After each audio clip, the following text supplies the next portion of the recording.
ஆபத்து நாளில் கர்த்தர் என் ஜெபம் கேட்கின்றீர். யாக்கோபின் தேவனின் நாமம் பாதுகாக்கின்றது.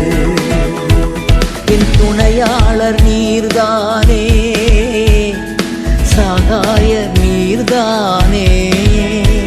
என் துணையாளர் நீர்தானே, சகாயர் நீர்தானே.